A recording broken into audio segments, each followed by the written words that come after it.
Here's the history of Copernicus, friends. Please go to Wikipedia and put in the words Pope Paul III, and you'll find that his name was Alessandro Farnese.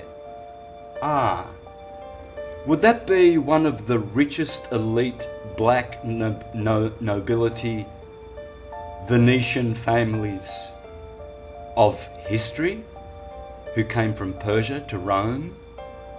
The Farnese family? Would that be the same family that, together with the Borgia family, created the Jesuits in 1539? And then Copernicus posthumously, after he died, Copernicus, the supposed historical Copernicus, released the book on revolutions in 1542. So what was going on in that decade? Well, it's interesting. They convened Pope Paul the Farnese, who is the great-grandfather of Fidel Castro. Castro is of the Farnese family. They own a lot of land. Trust me, a lot of the USA belongs to the Farnese family.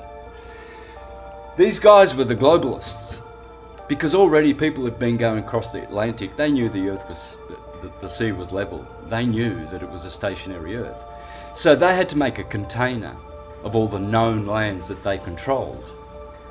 And so they got their Jesuit boy Copernicus to create a theory, which it still is. It's called the Copernican theory, and he said it's a hypothesis. It's not to be taken as absolute truth. It's only useful to describe certain phenomena. Thank you, Copernicus. Those were his words. Here it says, when you look up Pope Paul III, in the third paragraph, you'll read this. Paul III was significant patron of saint artists, including Michelangelo, and it is to him that Nicholas Copernicus dedicated his heliocentric treatise. Well, that's interesting, isn't it? Then the Jesuits started. Then 2 years later, they convened the Council of Trent. The Council of Trent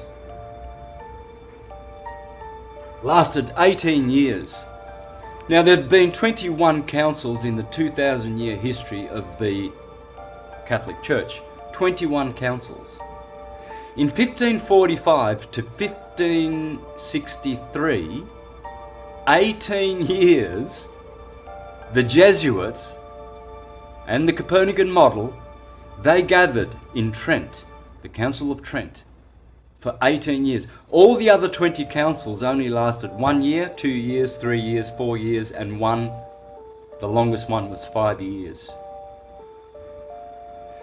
In these 18 years, they called that council the Council of the Counter-Reformation. Because you see, there was two guys getting around that didn't like the Copernican globe theory. And they were called Martin Luther and John Calvin. Let's see what they had to say, shall we? About our dear, loved, revolutionary Nicholas Copernicus. Well, here's John Calvin. Oops.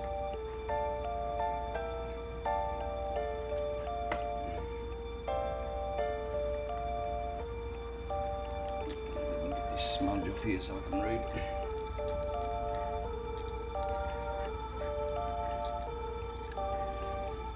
Well, here's John Calvin, and this is what he had to say.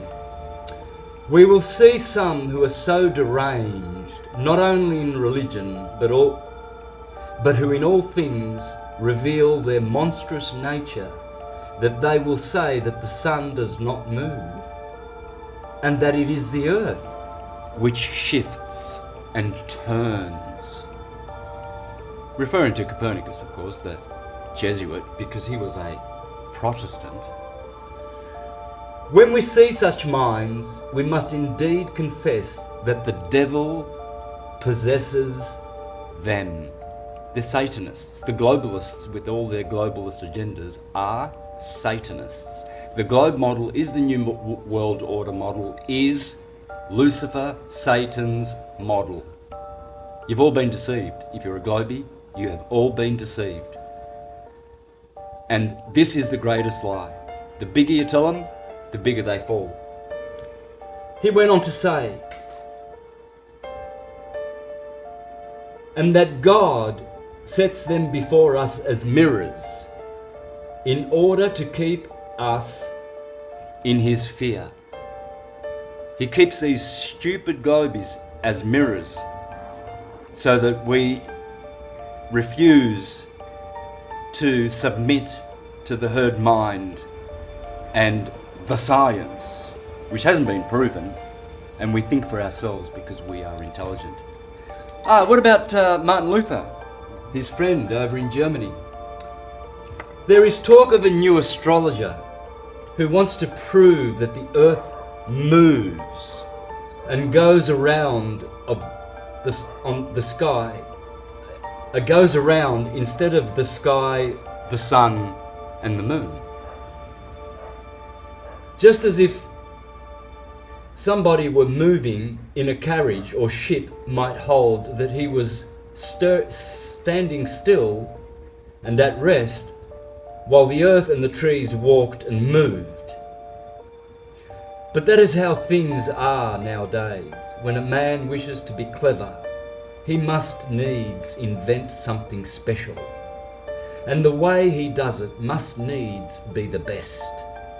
The fool wants to turn the whole art of astronomy upside down.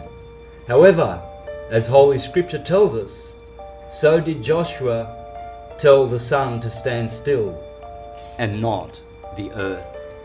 So what do you think they were doing at that council for 18 years, the Counter-Reformation, against these two guys? These two guys were going to keep the old world order intact. But guess who prevailed?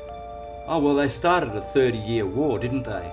Where they massacred these guys. The Calvinists fled to Americas, the Lutherans fled to the Americas. They all fled Europe because the Copernican revolution, the New World Order, began in the Council of Trent.